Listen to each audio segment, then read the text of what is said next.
I am Renessa Boley Layne. I am super excited to be joining you for an incredible hour of learning, of inspiration, of challenge.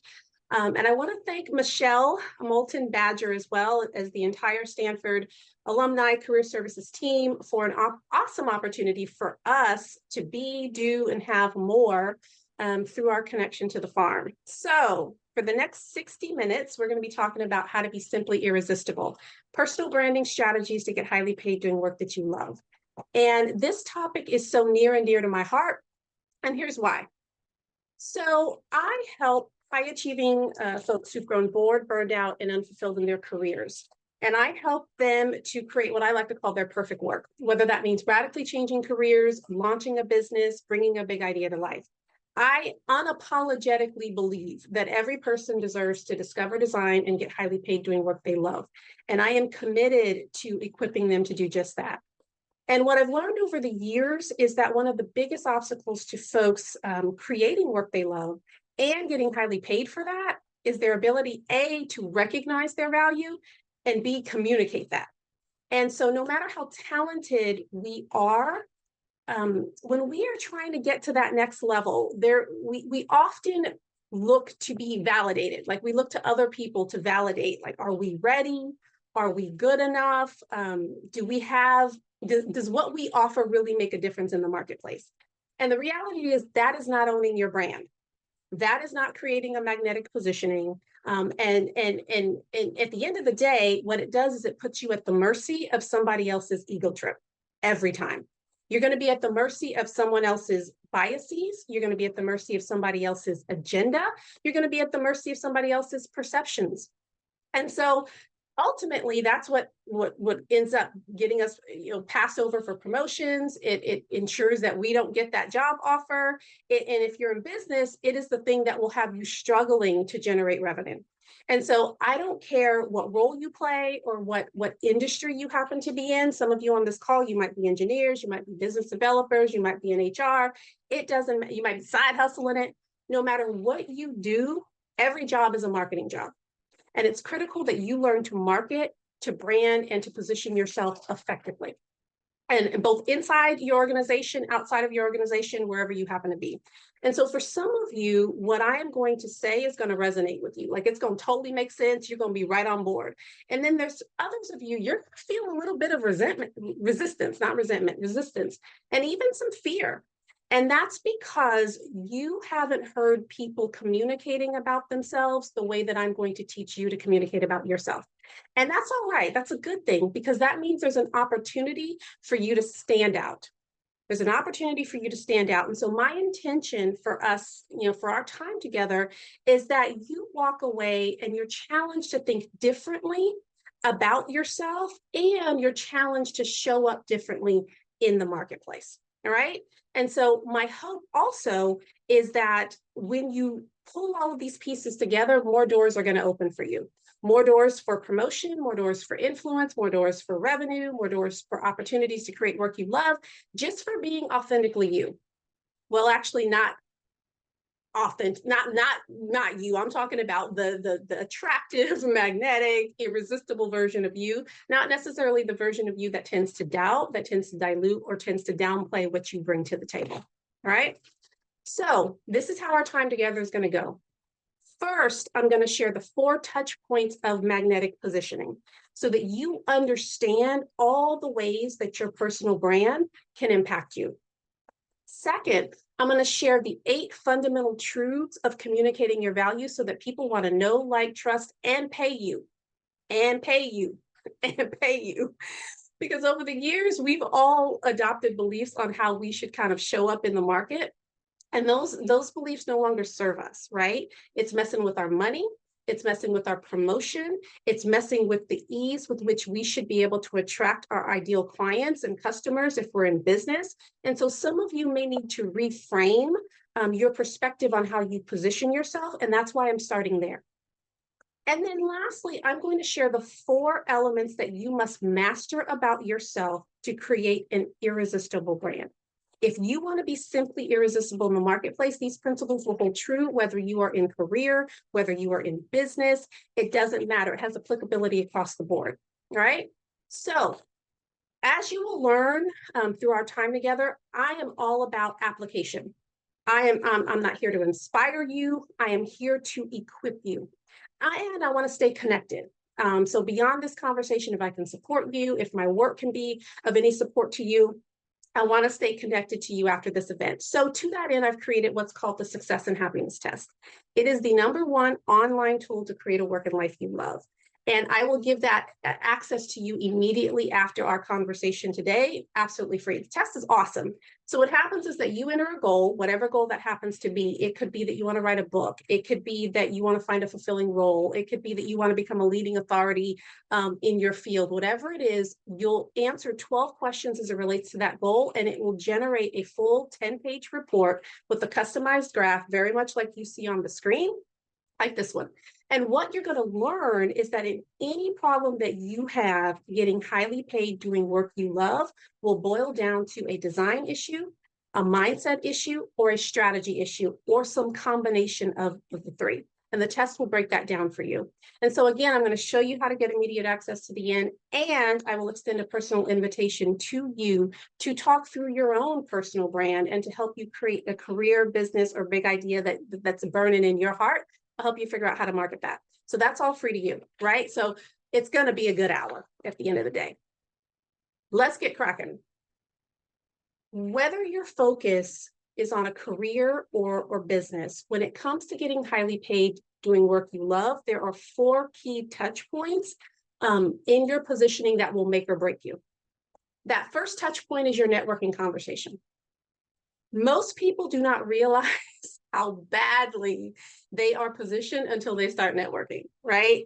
The sheer awkwardness of those conversations at times are often rooted in the fact that they don't know their value, A, and they can't defend or stand behind that value for other people. And so we've all been there. Like, we've all had those situations where we've had those awkward conversations, and that poor positioning is a reason why many of our contacts don't help us.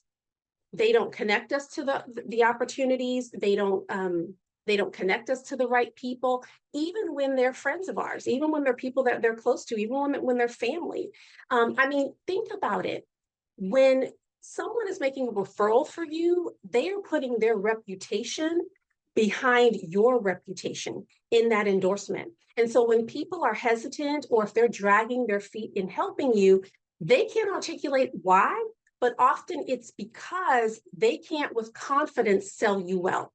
And they can't sell you well because you don't sell you well. But we're going to fix that today. All right. Second point of magnetic positioning is your resume, your bio, your marketing collateral, anything that's talking about you. Now, think about it. The point of your resume is to design the interview conversation that you want to have. That's the whole job of your resume. That's the whole job of your bio. That's the whole job of the About Me section in your website if you have a business. It's not meant to be this boring chronology of your workplace history. It's not meant to be to name drop the Ivy League school or the pedigree that you have, even though Stanford's an amazing university. That's not the point of your marketing collateral. It's supposed to be the movie trailer. In the case of a resume, it's supposed to be the movie trailer for the interview, so that in that interview, you are talking about the very things that you want to talk about. But most people don't understand that, right? Third, digital presence. Whether you're big on social media or you swear off it altogether, the first thing that people do when they are planning to meet you is they Google you. I'm sorry. That's what they do. And they expect to see something. It's kind of that analogy of no credit is bad credit. So if you don't have an online presence of some kind, whether it's just LinkedIn or whatever, that's a red flag for folks, right? And then lastly, that fourth point of touch point of magnetic positioning is your interview. It's your sales conversation. It's your performance review. Like, you have far more influence over interviews, over sales conversations, over performance reviews than you actually realize. And it hinges on how you communicate about your brand. Barring any information to the contrary, people will always believe what you tell them. right? And so let's get into some of the fundamental truths that are going to help you tell a better story about yourself and have a much more compelling positioning in the marketplace. So, irresistible truth number one, it is so not about you, right? So, magnetic positioning is not about you. Personal branding, kind of in that traditional sense that most of us are accustomed to hearing about, like that's about you. It's about where you went to school. It's about all these different things. But magnetic positioning, at least, which is what I prefer to call it, it's about them. Them being the hiring manager for the job that you want, them being the ideal customer for the product or service that you offer, them being the people that you want to mobilize behind your vision. What's in it for them? And the specific question that you have to ask yourself then is, what's my big promise to them? Here's what I mean. I've shared this before, but I help high achieving women go from bored, burned out, and unfulfilled to highly paid doing work they love, be it radically changing careers, launching a business, or bringing a big idea to life. So what does that mean? I'm a coach, I'm a trainer, I'm a speaker. But here's the deal. Coaches, trainers, speakers, they're a dime a dozen. They are a dime a dozen. And so when I have a perfect work strategy session for the first time with somebody, I almost always say, you could have selected any coach that you choose to help you design your career or business. Why did you accept the invitation to connect with me? And invariably they will say, because you said I could get highly paid and you said I could do work I love. It's my big promise, right? Because you see, I'm not a job search coach. Like, people don't come to me to get their resumes revamped. That's not what I do. That's a part of what I offer, but that's not what I do. I help people figure out what they want to be when they grow up at 42. That's the big promise. So I recently had a networking conversation with another coach. And remember, coaches are a dime a dozen. So we're having this conversation together.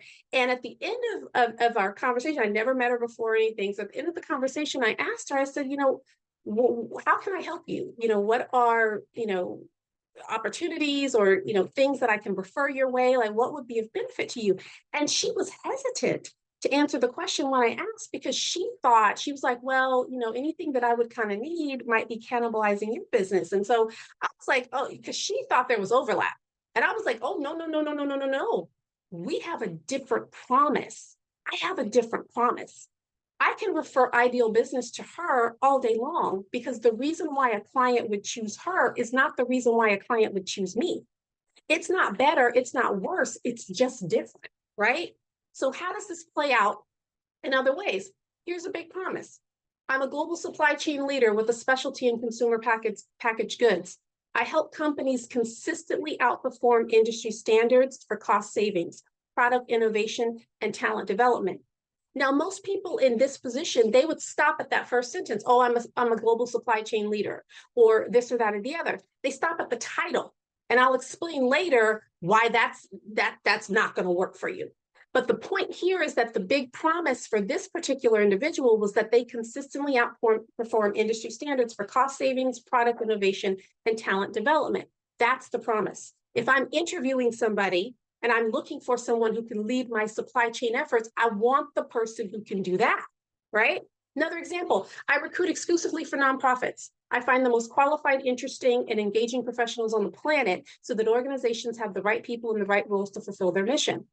If I'm the executive director of a nonprofit and I need to put a recruiter on retainer, I want the recruiter, A, who works exclusively for nonprofits, but B, I want the recruiter who gets that we need the right people in the right role to fulfill our mission. It's a big promise. So the question for you then is, what's your big promise? Like, have you even ever thought about yourself that way? Do you have an answer for that?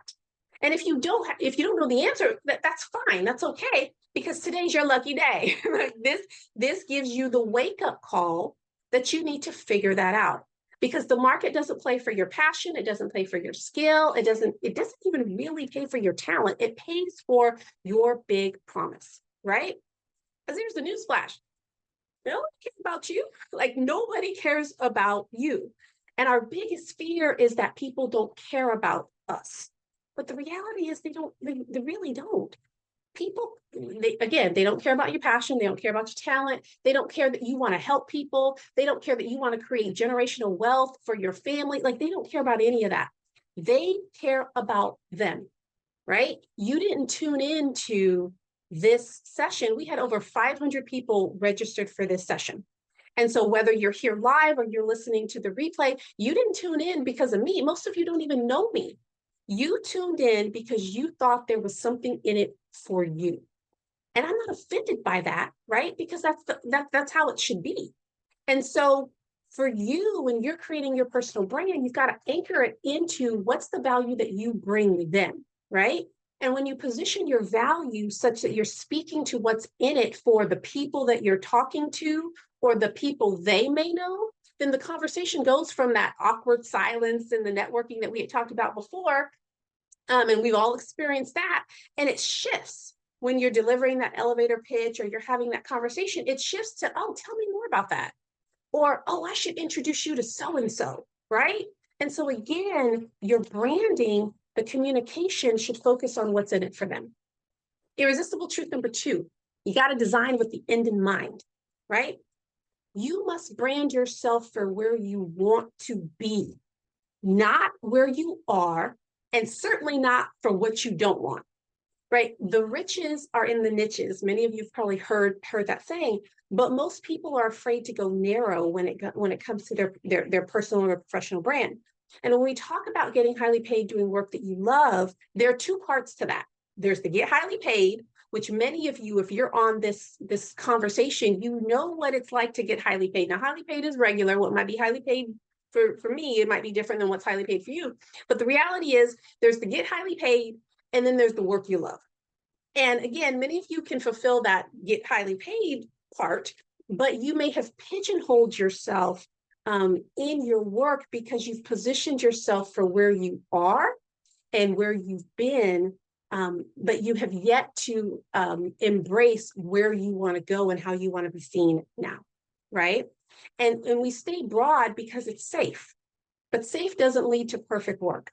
And there are safer ways to get to your perfect work. And so when we're dealing with our perfect work programs, we're always about creating a strategic sequence that helps you to get where you want to go with the least amount of risk, where you're not putting your family in jeopardy and all the things and going broke and all the things like that. So there's a strategic sequence that gets you there. But the reality is you've got to really design with the end in mind and own where it is that you want to go. Let me share how that worked for Joseph so that then you can begin to see practically how these things come into place. So Joseph came to me because he wasn't getting the plum opportunities at his company. He felt like he had plateaued. And so he was considering, leaving the company, looking elsewhere and all that. But the thing is that looking elsewhere wasn't the problem and looking elsewhere wasn't the solution, right? And so what you see on this on the slide here is the top of Joseph's resume. It's the profile summary of his LinkedIn and all that. And as you can see, it reads just as vanilla as anybody else. Like I could literally take Joseph's name off and put George's and it would sound like the same guy, right? And so when you read about him, when you see him, you'll see that he's casting a wide net. So he's business development executive, 20 years of experience. He's selling cloud, he's high tech, he's digital media products. Like he's casting this wide net such that wherever he put this resume out, somebody would say that he was qualified. He's name dropping about his business school and all the things. But what Joseph really wanted to be was a sports guy. Like he wanted to do global sports partnerships. And so we got in there and we got to work it out. What have you done? Who are you? And all the things. And this became the top of his resume. And this is the same dude, same guy. He's now positioned as someone who wants to be in global sports partnerships. Like he's put his stake in the ground. This is how he wants to be seen at the exclusion of other things. And what you'll see highlighted in yellow is particularly telling, because let's take that first line, global sports leader, sports partnership leader with 20 years of experience. negotiating complex multi-million-dollar partnership deals with companies such as Ferrari, Riot Games, NFL, Formula One, IMG. Like, we're name dropping, but we're name dropping relative to where he wants to be. Now, this is all work that he has done. It's just work that's been in the midst of all kinds of it. So we're cherry picking what it is that we're communicating so that he's positioned exactly where he wants to go. Then you look at this second sentence, we're talking about accomplishments that he's done and things that he's, that he's been noted for. But this third sentence here, widely recognized for developing the RAMP framework, producing strategic partnerships that optimize revenue and create the ultimate fan experience. This is his big promise. And most of us don't lead with big promise. We lead with vanilla, results focused, with No, you got to lead with your big promise, because if I'm hiring a sports partnership guy, I think I want the guy who's going to optimize revenue and create the ultimate fan experience for us, right? And then we started putting in awards, distinctions, these kinds of things. It's things that he thought was so common or was unimportant, but when you pieced it all together, becomes such a compelling personal brand. Right? And so the takeaway here for you is that when you design with the end in mind, then you can position yourself for where you want to be. And it doesn't matter if he has cloud experience and high-tech experience. That's not where he wants to go. That's where he's been, right? And so for you, as you begin to reevaluate your brand, you've got to make sure that the brand is just not this hodgepodge of all the great things that you've done, but that it's very tailored and very targeted communication around where you want to go and how you want the market to see you now, because it's your responsibility to tell the market how they should see you. Got it? All right. Irresistible truth number 3. You got to see it before you be it, or you got to be it before you see it. You got to be it before you see it. And what's really interesting about this that you've got to ask yourself is, who do you want to be in the marketplace? How do you want to be seen? Not how have you been seen? It's similar to irresistible truth number 2, but it's really, really different. And I'm gonna share it with an example of my own. So when I first started coaching, I knew that I wanted to coach, or I started speaking. It wasn't even coaching. I started speaking. And I knew that speakers are a dime a dozen. Like, speakers are a dime a dozen. And I wanted to learn how to be a speaker that got paid, not just somebody that went out there. I didn't want someone to teach me how to speak, like what words come out of my mouth. I want someone to teach me how to get paid to speak. And so I remember hiring a coach, and I hired a coach who was he was called the big money speaker. That was his brand. And so again, it worked, because if you want to be a big money speaker, then maybe you go to the guy who is the big money speaker, right? So I go and I hire this coach. And I'm talking to him about what I thought my brand was going to be and all the things. And the idea that I had was going to make me just run-of-the-mill, vanilla, just like everybody, dime a dozen coach. And I happened to mention to him that one day I wanted to write a book. And I wanted to write a book called Fast Lane, Wrong Direction. And I said to him, oh, this book I'll write in about 3 to 5 years or so. And it was all about, redesigning your success. And it was all about folks, because it was my story. I was the chick who looked great on the outside. I was an engineer by training. I'm a 6-figure earner, all the things, but I was bored. I was burned out. I was completely unfulfilled. I had all kinds of health issues associated with the stress of being in a job I hated. And then all the guilt of you got this blessed life, and it's a life that you don't want. What's wrong with you? Like, all that stuff going on. And I'm sure there's lots of people that can relate to that. And so this book, Fast Lane, Wrong Direction, was going to speak to that. But in my mind, this was something that was going to come down the pike. And he literally stopped me in my tracks, and he was like, no, you are actually going to write that book right now. And that is going to be the platform on which you build your brand. And I had spent a lot of money, invested a lot of money on this guy. And I was like, well, okay. And he's like, and you're going to start marketing yourself now as the author of this book. And mind you, there was not one word written like not one word written. He was like, everywhere you go, social media and your bio, everything, you are now the author of this book. And I was like, okay. So I'm big on integrity. So that really created a little bit of angst because I felt like when they say imposter syndrome, I was like, I'm showing up in the world and this is completely not me. But I followed his instruction. Why? Because I had invested a lot of money for him to give it to me. So I better, follow the instruction. Anyway, fast forward. Now, everywhere I go, I am the author of this book, Fast Lane, Wrong Direction. And I'm starting to write the book. I had a book cover, I had all that, but I had no book. And so I ended up getting this inbound request from the global head of employee engagement for a company and manufacturing company. And they said, we love the topic of your book. We would love for you to come and speak for our career month, blah, blah, blah. And we'd like for you to speak at both of our campuses in California and Texas. And we'd like to order 450 copies of your book. And I'm like, the book that I don't have? Like, I said this in the book. And they're like, yes, and blah, blah, blah. And they were like, well, we have a budget of $20,000, but we're not sure if that's going to be enough for you. And I am on the phone. This was before Zoom was zooming. I was on the phone. I'm literally like doing this happy dance because we were having a phone conversation. And I was like, oh, because I had never made more than, prior to that, I'd never made more than $4,500 for a talk. And so for them to be offering me $20,000 to come and speak, I was like, and so I kept it cool and, I scripted and said all the things that I was instructed to say before I ever had this conversation. And so we ended up, settling on $18,000 because I was going to give them a deal. I'm going to give you a deal. We're going to do it all for $18,000. And so now, mind you, the book still wasn't done. It had been written. We were in editing mode, but it was still not done. And I had 6 weeks before the first talk was supposed to happen on the first campus, but I had 18,000 reasons to get it done. And so the point is, I had to be it before I could see it. And so for some of you, that's the case for you. For what you're trying to create, the pivot you want to make, the level of leadership that you want to aspire to, you've got to step into the shoes before you actually see the thing, right? And so that's a big, big piece of of the branding is like, you've got to brand yourself for where you want to be. That makes sense? Irresistible truth number 4.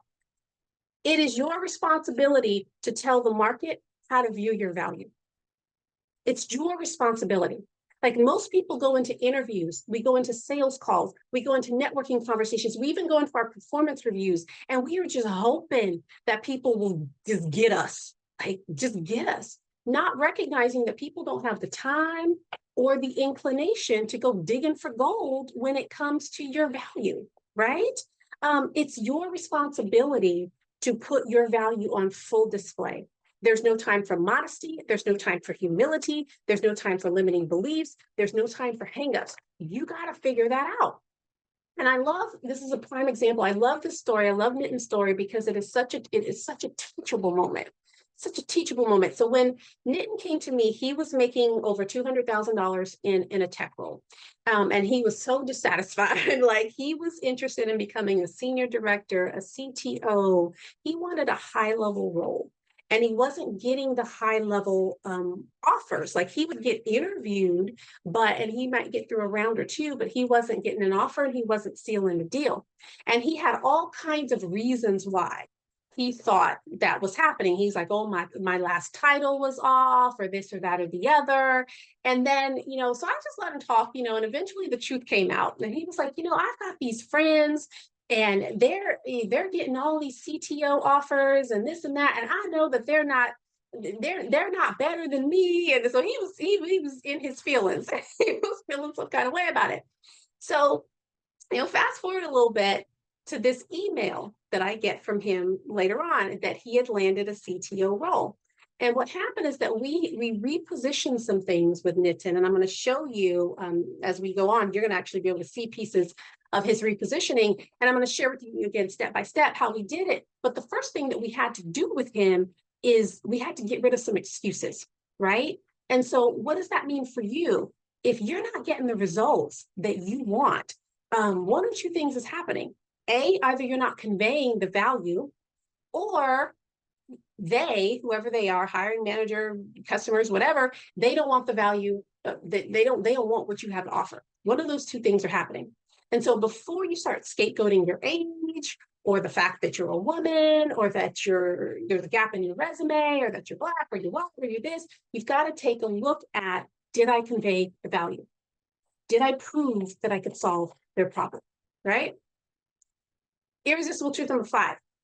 You got to be willing to embrace your brilliance. You've got to be willing to embrace your brilliance.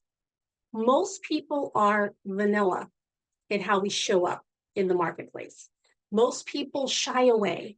They doubt, they dilute, they downplay, right? And oftentimes when I'm talking to clients, I will always ask them, I say, so tell me, what are you brilliant at? Like, what do you do brilliantly?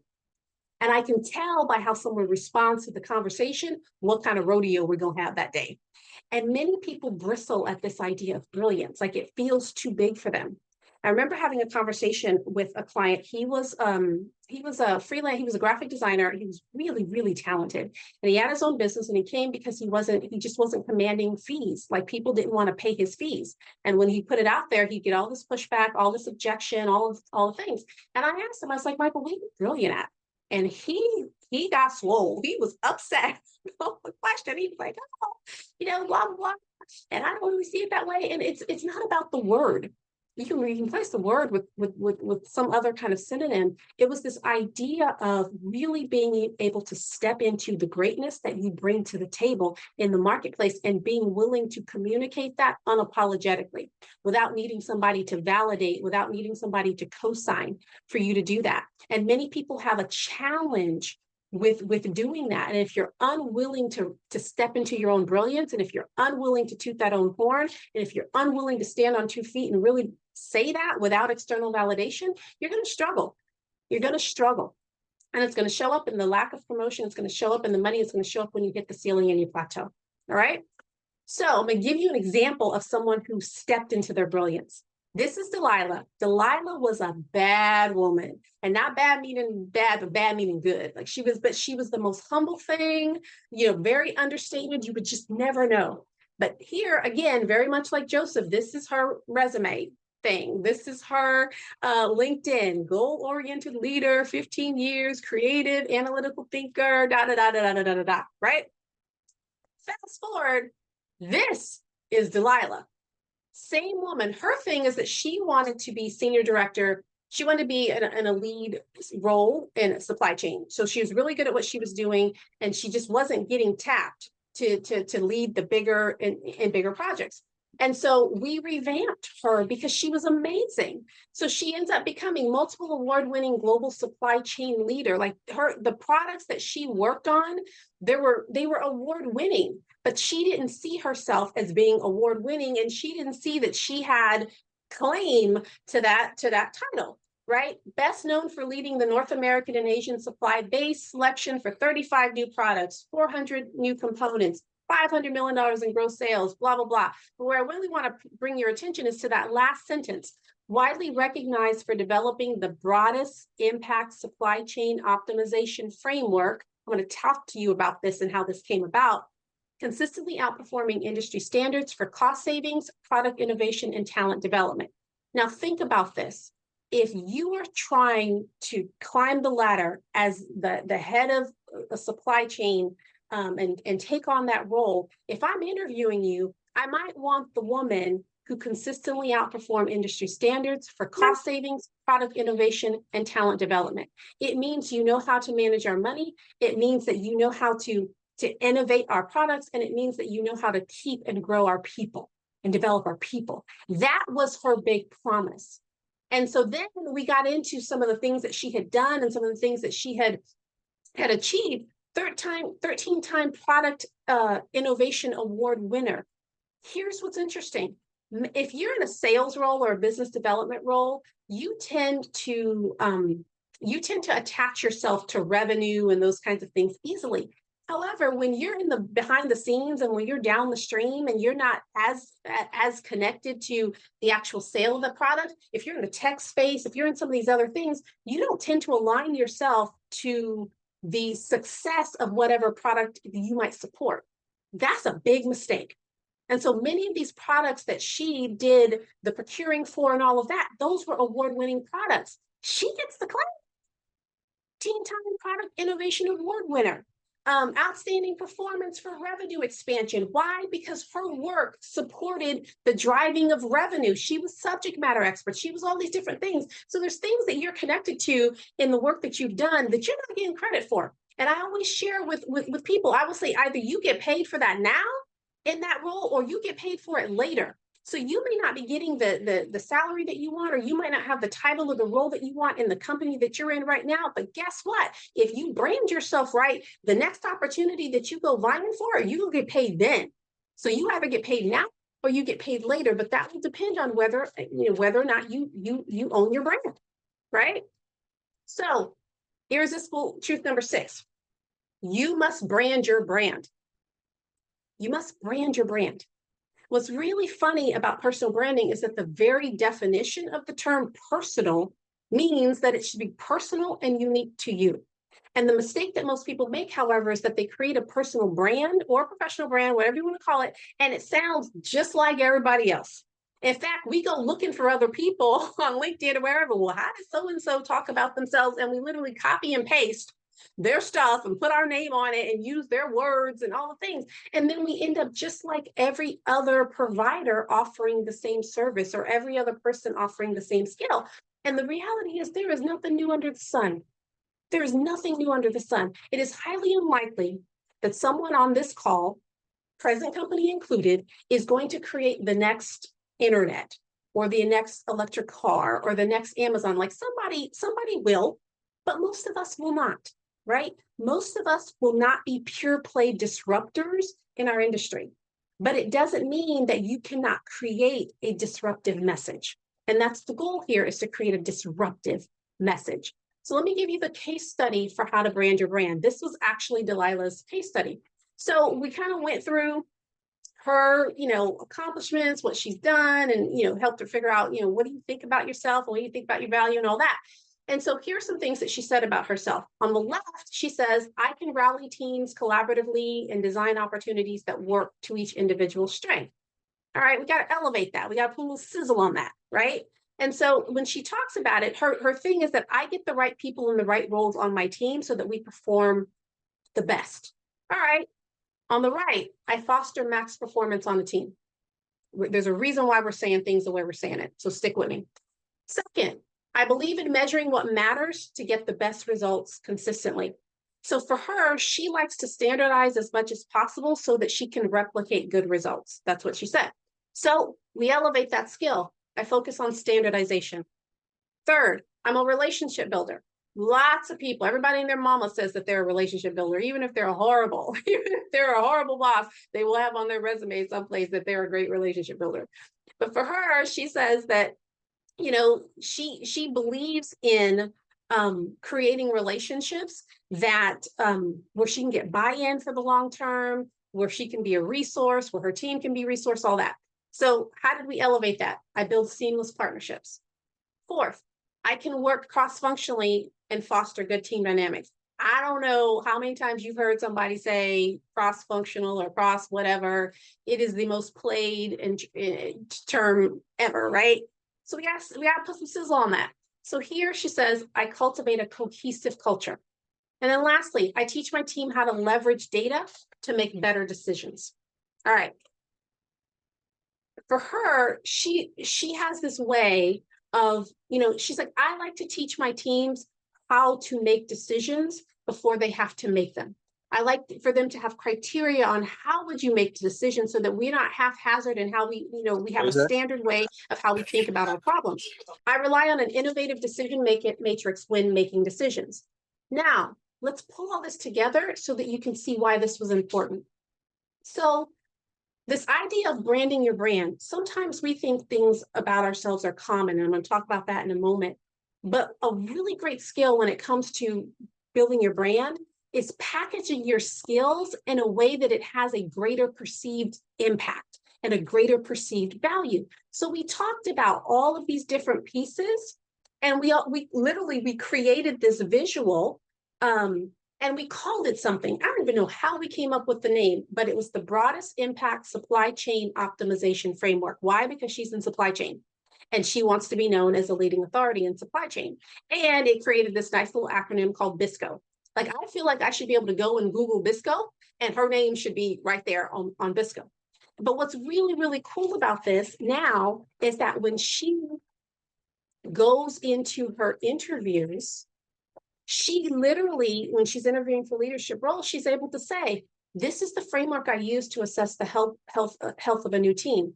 This is how I determine where to focus when I hit the ground.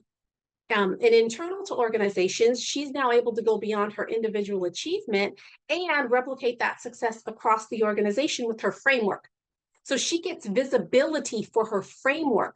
That's how she stands out. But this is what she does naturally. It's not like she went and got certified for this or anything like that. The only difference is that she's been able to put language around what she does in a way that people outside of her can understand it, and it has an elevated impact. We did the same thing with Joseph. If you remember, you probably won't remember, but when you looked at his revised kind of opening for his resume, he talked about the RAMP framework. The RAMP framework was a completely different framework, but it was geared towards how he did partnerships. And it was how he did the job. We just pulled up, we branded the brand so that people could get it and so that people could stand out. And every conversation she's having about this BISCO thing, people are like, oh, tell me more about that. What do you mean? Like, it becomes a teaching point, and it automatically elevates her above every other candidate. Why? Because it's been branded that way, right? So this leads us into irresistible truth number 6, which is what's common to you is not common in the marketplace. What's common to you is not common in the marketplace. Let me show you why this makes sense. And I'm going to show you because no matter where you sit on kind of the seniority ladder, this point matters. A few years ago, I was talking to a woman, and she was an admin assistant, but she had a ton of high valued skills. Like, she wasn't someone who just kept the calendar and things like that, even though that's very important. So let me not minimize that role. But what I'm saying is that she had very high valued skill to be an administrative assistant, because she provided the administrative support, she provided operations, she did project management, like she did all that. And so I asked her, I said, what are you brilliant at? And she said, well, I'm really organized. I keep the trains running, that kind of thing. And then I asked her a 30-second, there's the 30-second question that I often ask people. And I said, imagine you're sitting in front of the hiring manager for the absolute perfect opportunity for you. It could be, for a job, but it could also be for an investor or a customer, whatever, depending on where you're coming from. And I said, you can only share one story. And that story alone will determine whether or not you get the role, whether or not you get the nod. What story would you tell? And she told this amazing story. I can't remember the story, but she told this amazing story. And I asked her, I said, why did you tell me that story? And she began to tell me why she told that story. And so she had this very common view of herself. But when I heard her tell her story and why she told the story and what she thought about, all of the things, this is what I heard of her. I provide the administrative and operational backbone that supports a growing company. Many companies fall off the rails when they expand because they haven't developed the infrastructure in place to sustain a massive influx of customers or demand. So they can be growing on the outside, but a hot mess internally. I'm brilliant at creating the processes, the operations, and the efficiencies that enable companies to grow and grow and grow. That is her tell me about you opening. And here's the thing. If she's competing against 10 other administrative assistants, she is head and shoulders above everybody else. Why? Because the way she communicates is she communicates in a way that she understands the business. And so if I am hiring an administrative assistant, or if I'm hiring an office manager, I might want the person who really gets it. I might want the person who can help me to grow. I might want the person who can develop infrastructures and put them in place so that as we grow, we don't fall off the rails as we grow. And so the way that this is communicated, it's communicated in the way that she gets the business and it's elevated. And so even though she has the same skills as the next person, she doesn't present in the same way. Again, it's common skills, but you got to recognize how you do your job is not common in the marketplace. There's something that you do that's different. There's something that you do that's elevated. And instead of communicating in a very vanilla way, you want to communicate in an elevated way, right? Irresistible truth number 7, you are not your title. Moving forward, you are not your title. You're not an analyst. You're not a management consultant. You're not an account manager. You're not a systems engineer. You are the problem that you solve. Your title can be a part of that, but the title is not where it starts and ends, especially if you are thinking about entrepreneurship or a side hustle. Again, when people say, Renessa, what do you do? I take high achieving folks from bored, burned out, and unfulfilled to highly paid doing work they love, whether that means radically changing careers, launching a business, or bringing their big idea to life. Wait, what? They weren't expecting that. They were expecting a one-liner. They were expecting I'm a lawyer. They were expecting I'm a coach. They were expecting I'm an engineer. They were expecting a sales rep. So people weren't actually listening. Now they got to backtrack and figure out, what did she say? Like going back to the recruiting example, when we were talking about big promises, I recruit exclusively for nonprofits. I find the most qualified, interesting, and engaged professionals on the planet so that organizations have the right people in the right roles to fulfill their mission. To communicate like that for many people is uncomfortable because people listening, would have to kind of do a double take, like out of, whether it's a double take out of curiosity, it's a double take out of interest, or it's a double take because they completely don't believe the words that are coming out of your mouth. Either way, they are listening to you. And so it's uncomfortable because we're not accustomed to talking that much about ourselves, or we feel like we're talking a whole lot. But the reality is that when you communicate yourself from the problem that you solve, the marketplace stops and they pay attention, because now they're trying to figure out, is that my problem? Or do I know somebody who has that problem, right? Am I in the fast lane going in the wrong direction in my career? Am I bored, burned out, and unfulfilled in my career? Or is my sister-in-law, and you should really talk to my sister-in-law, right? And so you want the marketplace to have that kind of reaction with you. Irresistible truth number 8, last one. Not everybody matters. Stop trying to impress everybody.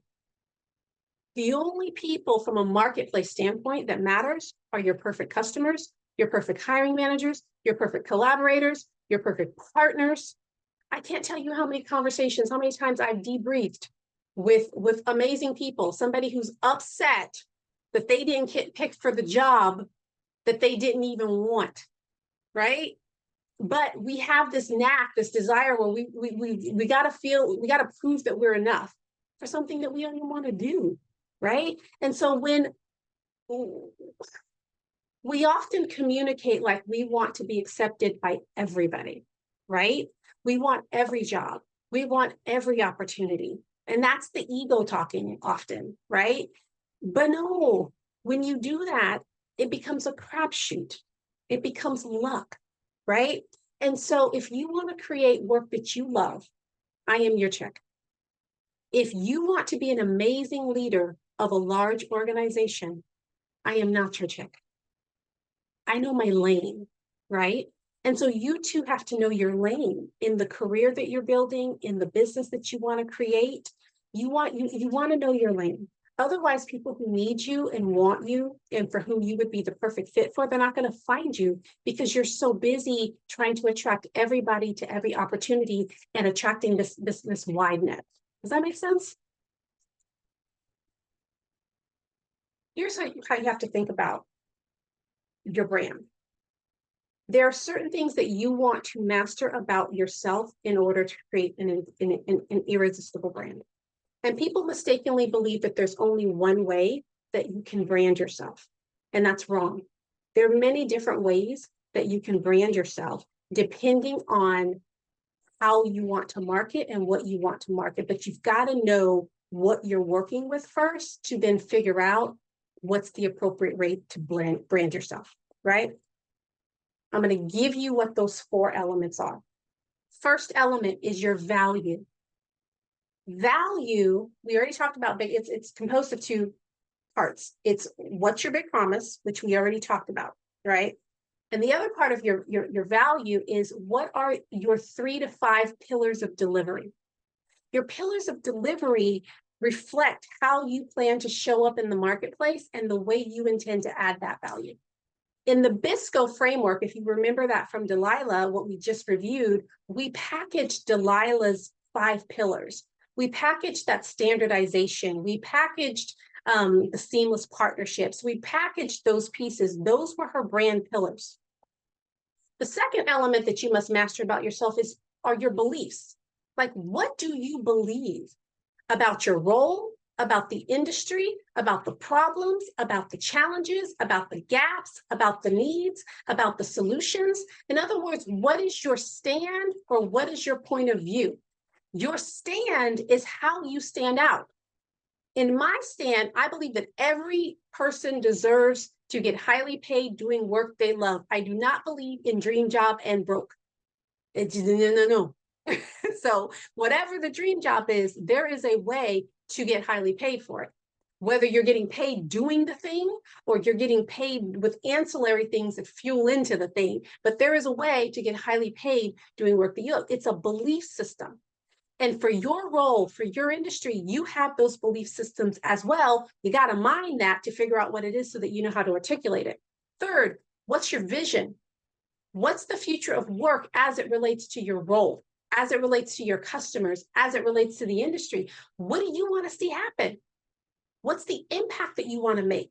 These are the elevated conversations, because then when you go into that interview, then when you go into that networking conversation, then when you're on the panelist on the thing, you're speaking as a thought leadership and as someone who's going to drive the business forward, no matter what your role happens to be. And then lastly, your story. Your story can make you the perfect fit for the executive director role for that nonprofit, and it can set you apart, from your skill. I wrote the book Fast Lane Wrong Direction: Insider Secrets to Redesign Your Success because that was my story. I was that chick in the fast lane going in the wrong direction, right? For 15 years. I looked amazing on the outside, 6-figure earner, all that, but I was bored, I was burned out, I was unfulfilled, and all the things. And so the person who's attracted to that book is the person who's attracted to that story, right? So now let me show you how all of this comes together. This was Nitin. We talked about Nitin, before. This is actually his like LinkedIn profile or something at some point. And but it's also the bones of a very targeted interview, very targeted cover letter, a high-level networking conversation, and all the things. And I want you to see how these pieces kind of come together for him. So his about section, he says, I believe that in order to be truly effective technology leaders, we must be able to influence a diverse spectrum of stakeholders, from C-level executives to customers, staff, and partners, so that they quickly grasp how critical our work is to the success of the business. So he leads with the belief. Then he leads with a stand. His idea that, his stand was that technology needed to have a seat at the table. That was his stand. And he was unapologetic about that. And then he continues, over the past 20 years, I found that there are 3 characteristics that make for an exceptional tech leader. Those are his pillars. Pillar number 1, he talks about building consensus across the spectrum. Pillar number 2, he talks about eliminating blind spots.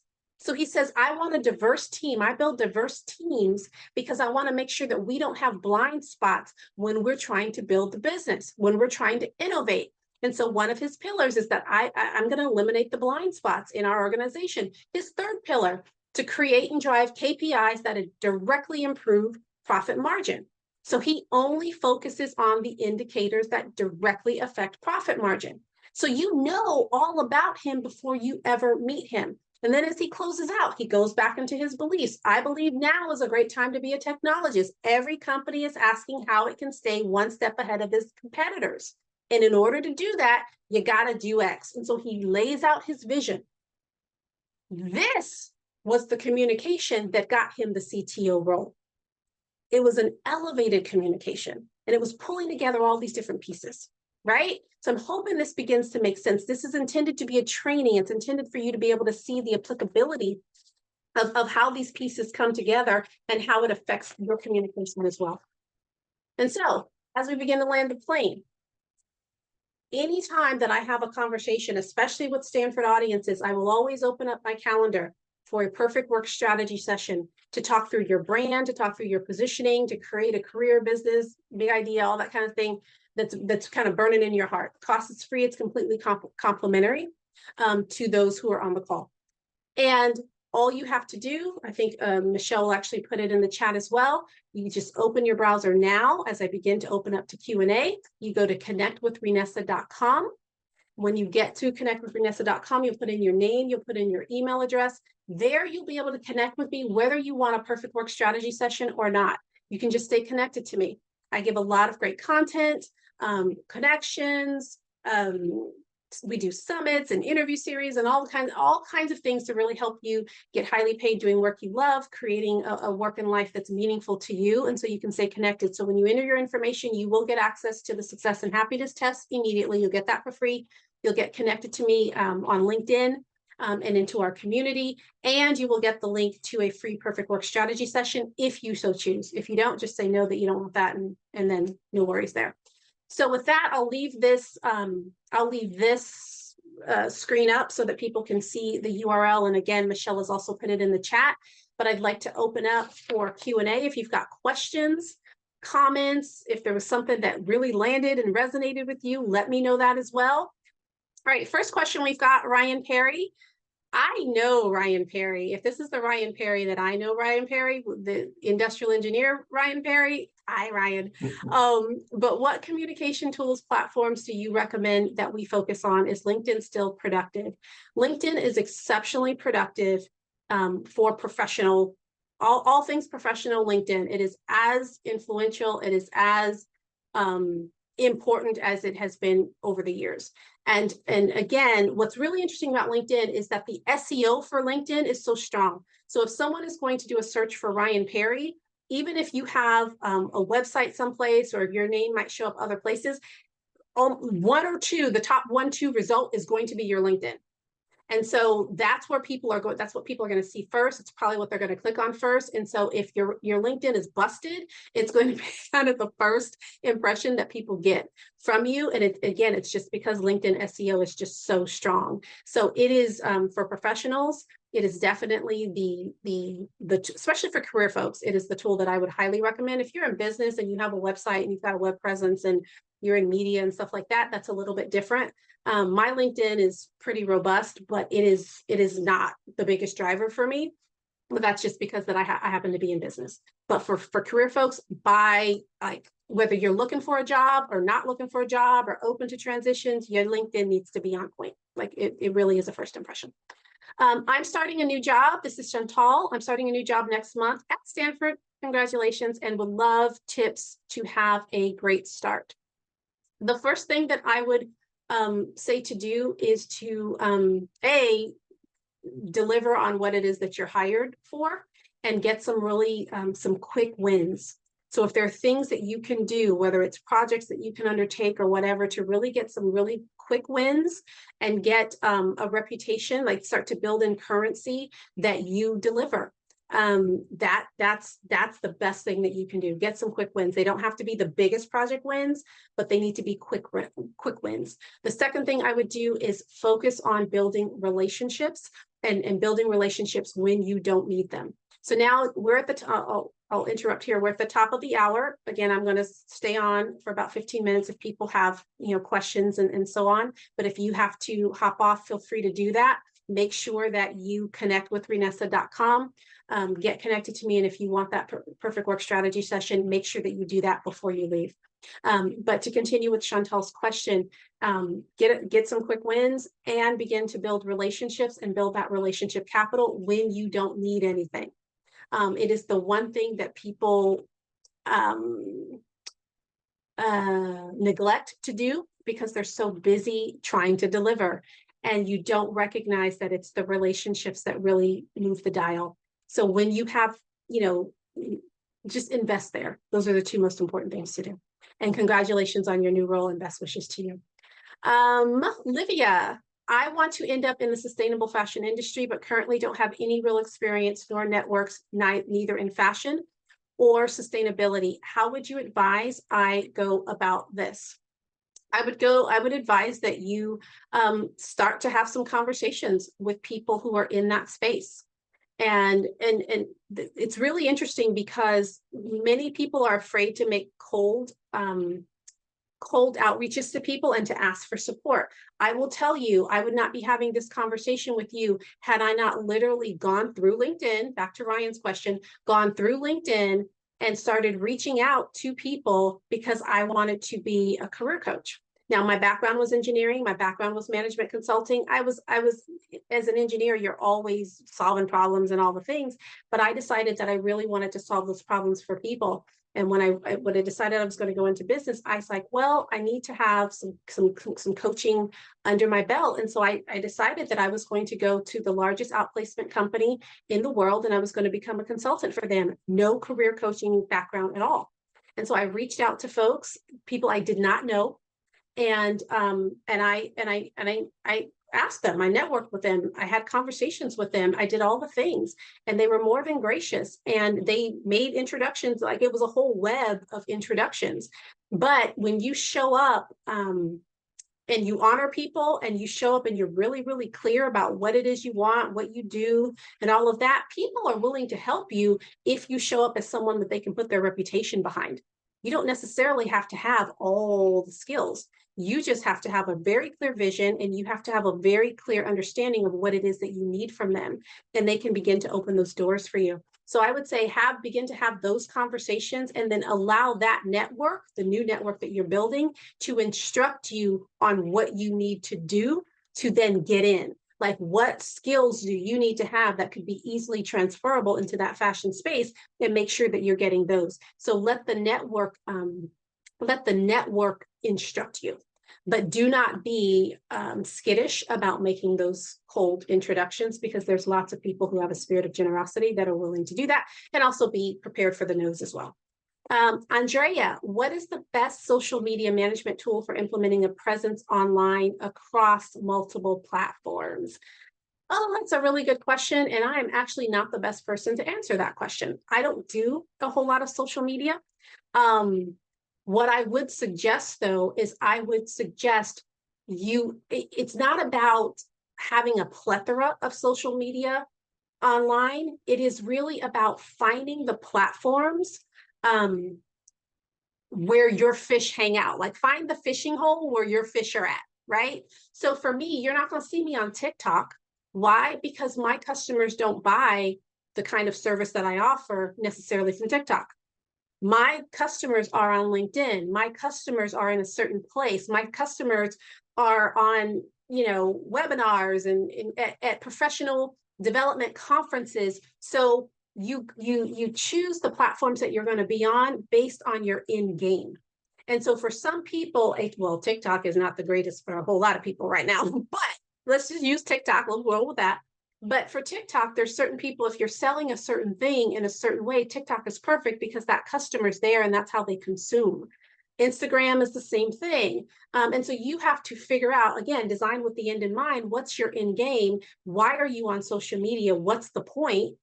If it's about elevating in your career, LinkedIn is the place to be, and all these other places are just going to be noise, right? And so it's about not knowing the specifics of your situation. You really need to figure out exactly what's my end game, where are my customers, and then which social media platform serves that purpose, and not worry about being on all of them for that reason. If that makes sense.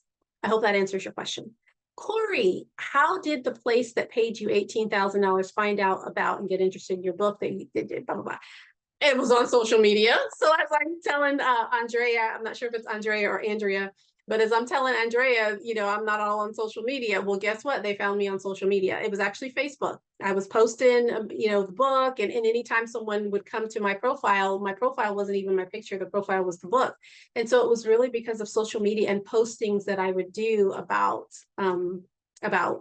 the book and all the things. And so that's how they found me.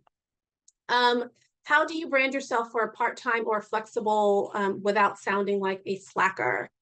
Ho, ho, what a great question, Jacqueline. The first thing to do is to shift your mindset around the idea that being part-time and flexible is slacking, because there's lots of people who do not work full-time and they are certainly not slacking, right? So the first piece of that is shifting the mindset that you might project that the fact that you're part-time somehow makes you a slacker, because it doesn't. And it has nothing to do with whether you're part-time or full-time or anything. It goes back to what's your big promise and what's the problem that you're looking to solve in the marketplace. For instance, if I break my leg, if I fall off a tree and break my leg, well, if the doctor can set my leg in 5 minutes, do I care about the fact that it didn't take him a whole hour to do that? I wanted him to solve my problem, right? And so branding has zero to do with how much time you are expending towards the goal. It has everything to do with your ability to solve the problem. I hope that answers your question. Margaret, who was the coach that you worked with? James Malinchak was the big money speaker coach. Ashmi, how do you advise someone to elevate their brand and value in their current role or company when they are an executive senior level at a large company where value can get lost and they want to grow? What types of methods or forums to use? I hope I'm answering your question or understanding your question, Ashmi. But when it comes to folks who are trying to elevate their brand, a great way to do that is to elevate your thought leadership. So if there are opportunities, not if, because there are opportunities for you to speak as a panelist at professional development conferences. So whatever your role happens to be in your industry, there are associations that cater to that industry, and there's associations that cater to your role, right? So there's to your function, right? So if you are attending any of those conferences, you've attended as an attendee and you've seen people speak and you've learned from them and all of the things, and make it your ambition to be the person that's on the stage. Make it your ambition to be the person that's leading that breakout session or that's moderating that panel or that's one of the panels. Like pitching yourself and putting yourself out there. Why? Because in the course of doing your job and doing it well, you've got best practices that people can learn from all the time. And so a great way of being able to elevate when you're looking to stay in chair and just continue to amp your value, whether it's from salary or promotion or whatever, is to create thought leadership. Find opportunities to write. If you like to write, you don't even need to write with AI as much. You just need to have a strategy around your thoughts, right? Getting published in places where people in your industry are actually consuming that information. So all of the ways that you allow yourself to be thought leader will elevate your brand, but also elevate your value, and people will pay more to have you. Because if you are the person, Ashmi as seen on CNN, or Ashmi as featured on a SHRM website or something like that, all of those things increase your perceived value. It's perceived value. I hope that answers the question. Sally, how do we balance algorithm searching for more traditional terms with your examples of elevating the skill set? What a great question. There is a balance. So when you're looking at, say, let's talk resume as an example. If you're talking about your resume, and if your resume is going through the ATS, the tracking system, you do have to have the keywords in your resume so that you show up as a match for the role. Otherwise, you're not going to match. Again, that's assuming that you're going through, traditional job search channels versus being referred in or something like that. So in a resume, we're always looking to make sure that first we have got the relevant keywords and that they're sprinkled throughout. And then second, that we're telling a super duper compelling story. So a lot of the examples that I showed to you, those are great. They still apply on the resume, but the resumes are littered with keywords for what those roles are. So we're very, very intentional about that. But then when you get into the interview, oh my gosh, you're on stage now. This is your presentation. And so being able to talk in a way where you educate the listener on the other side without dishonoring them, without making them wrong, but really allowing them to walk away and have an enlightened way of looking at the role they're trying to fill and all those things, that's where the magic happens. So it is a do both. Okay, I hope that answers your question. Ashmi again, okay. I noticed that companies seem to want hands-on people who can interview to provide very specific examples of results and skill sets. Could be calendaring, could be setting up demand generation. Show you have been there, done that. How do you have an elevated story that showcases this specificity at any level? Keep in mind, I'm not exactly sure I totally understand the question, but keep in mind, once you have gotten an interview, like let's say you've put your resume out there and you've gotten an interview, the market already has deemed that you're qualified. They've deemed that you're qualified. And so the example that I used for the admin assistant, that was kind of her tell me about you answer. That was her tell me about your response. Her resume would still need to demonstrate that she can do calendaring or in admin stuff or project management or event planning or whatever the role happens to be. So you're not eliminating the basics, but it is now elevating the basics so that you're standing out above the noise, if that makes sense. And I hope that's answered the question. Aaliyah, I hope I'm pronouncing your name correctly. What advice do you have if you feel stuck with not having enough years of experience for roles you want? How can you leverage the lessons in this talk to not have recruiters, hiring managers automatically discounting you because you don't match the years listed in the job description or any other requirements in the job? Again, it's really interesting. Let me say it this way. Oftentimes, people underestimate the value that they do have, such that if there is a qualification that they don't quite meet, they automatically discount themselves. And there are lots of studies that have shown that there's certainly a gender difference. So if there are 10 requirements for a role, oftentimes men will be like, oh, I got 2 of those, I'm going to apply. And the woman can have 8 of them and be like, oh, I don't think I qualify. And so sometimes there's a gender element to the perception of worth and value. Sometimes you have job descriptions where they're asking for the moon from people, and they're never going to find that unicorn, all of those qualities in one human being. So there's that element as well. And so I always share with people, it is your responsibility to tell the market how to interpret your value.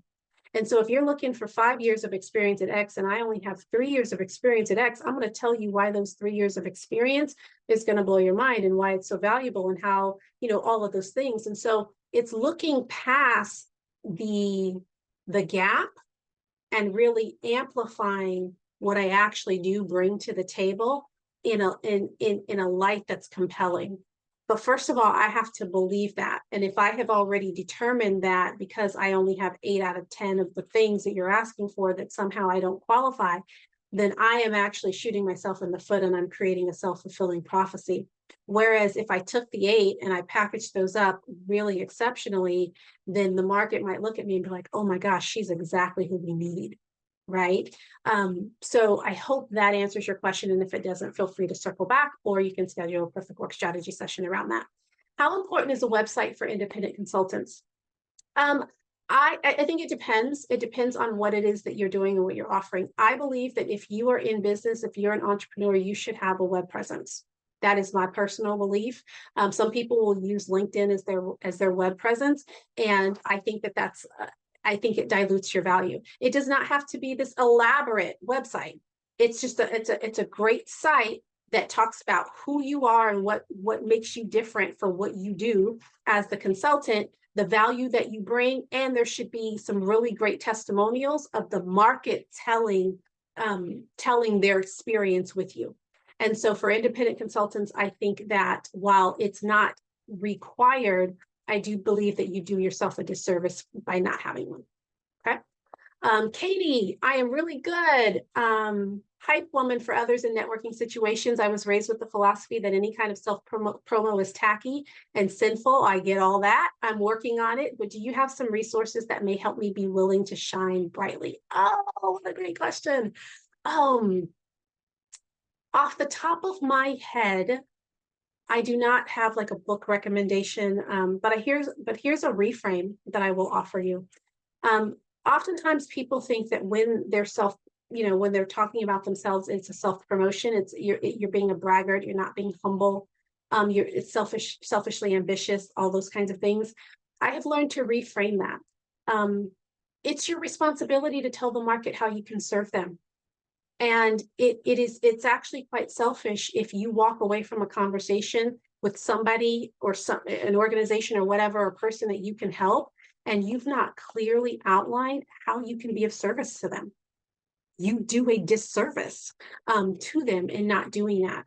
And so if you can reframe it from, kind of tooting my own horn and all of that to really helping someone see how you can help them, how you can solve a problem for them, how you can fix something for them and come at it as a place of service, then it's your responsibility to be as clear as possible. And being clear is not diluting. Being clear is speaking the fullness of what you bring to the table. And some of those before and after transformations that you saw, both from Joseph and Delilah, they were doing a disservice to the market by not shining as brightly, I'll use your words, as they could.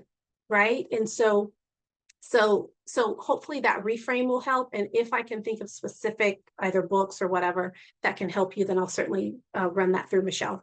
All righty. And how many more do we have? Do we have a couple more? We do. We just have a few more. I'll just run through those. And again, anyone that has to leave, feel free. I don't want to butcher the name. The last name is Rashan.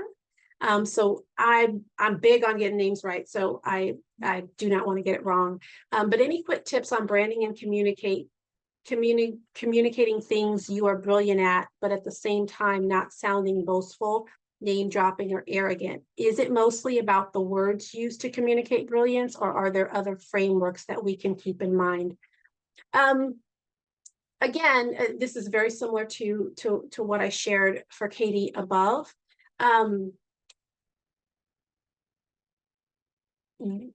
Think about, is this my hang up, or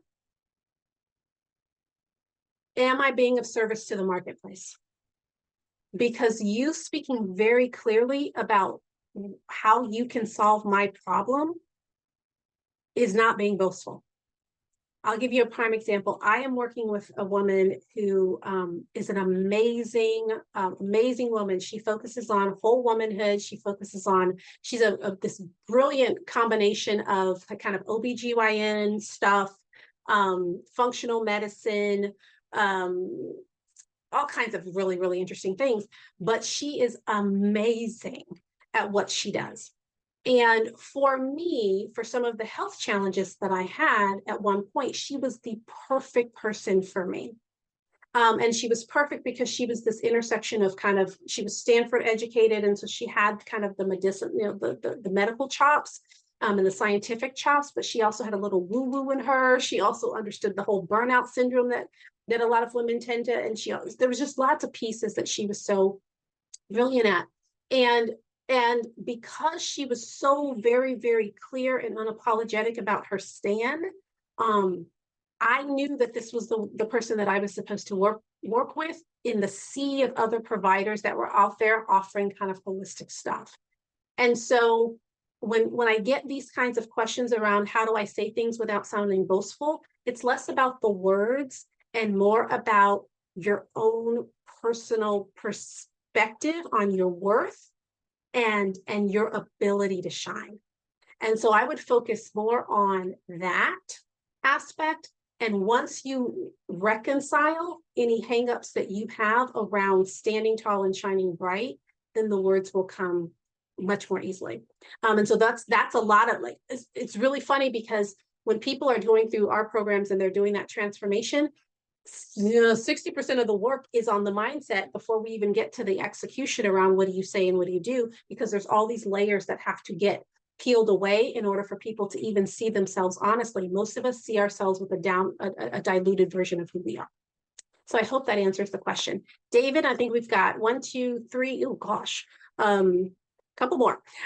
So David, branding your IP is brilliant. Writing a book has traditionally been a great cred builder. What are your thoughts about producing, selling a course, and wrapping it within a community? Also, what's your advice on how to incorporate generative AI into the new you we are building for ourselves? Much thanks. Okay, David, great question. And you're absolutely right. All of what you said is true. I am a big believer if you've got a product or a course or something that's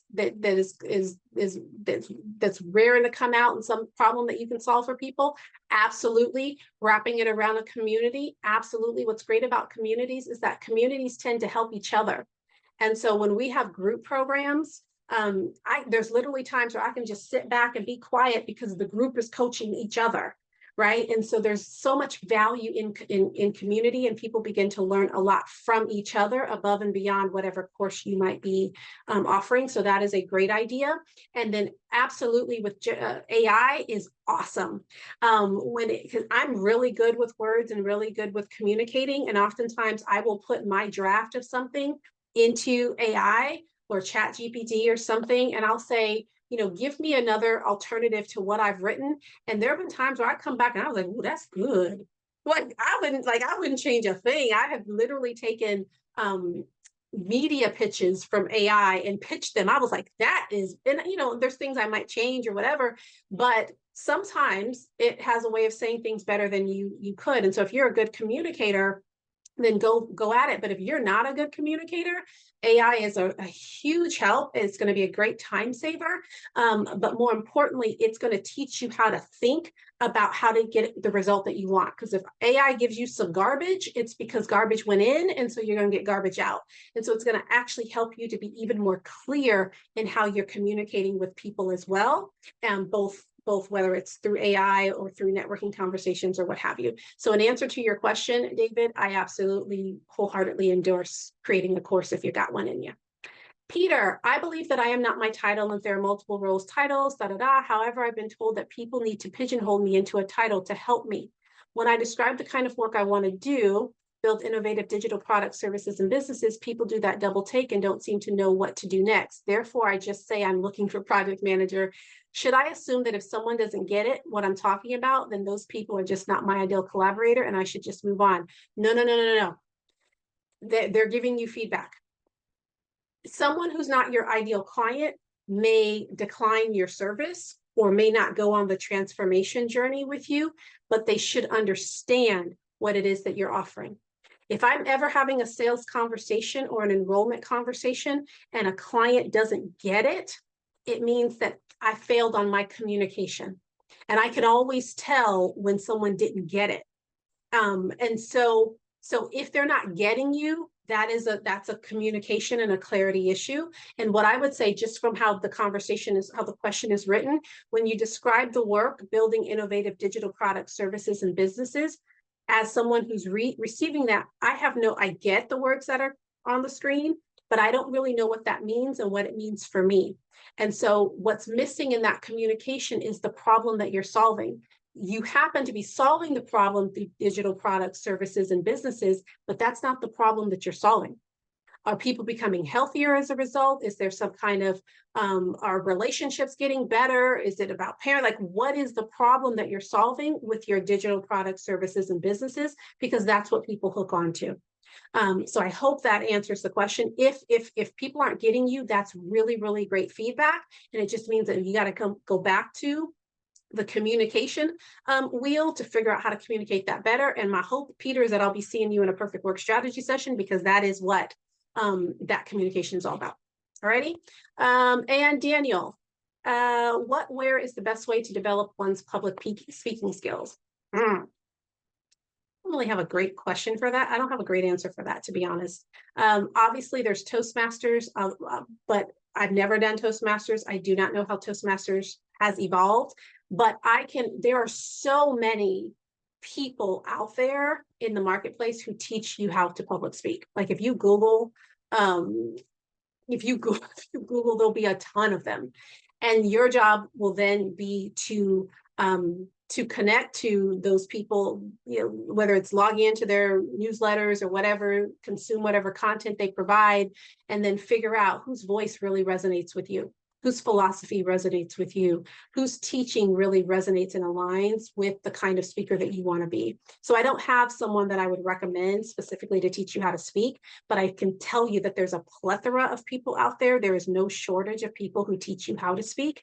And it's just your job to figure out which one of those teachers is the right one for me, and the one that I would want to emulate. Alrighty, and we got two more. What advice, Trisha, do you have for interview questions of tell me about a time when? I often find that even if I have prepared to come and tell me about a time when questions, I cannot prepare for all the possibilities and I end up going blank. On the times that I can think of a story, I often feel that their eyes glaze over as I am talking. What am I doing wrong? How can I better prepare for these types of interview questions? Really great question. In short, I'll answer the bottom part of your question first. If somebody's eyes is glazing over, it is because your response either lacks structure that they can follow, or it's rambling, or it's going on too long. And so when you're preparing for interviews, without going through a whole lot of details, we take people through what's called a sharp framework for responding to questions. And what it does is it keeps you to the point. Like some people talk about, they use the STAR method, some people use SOAR method, but there's certain frameworks that will allow you to stick to the point and not ramble on. Some of us have a tendency to give too much details in our answers. And so in short, you want to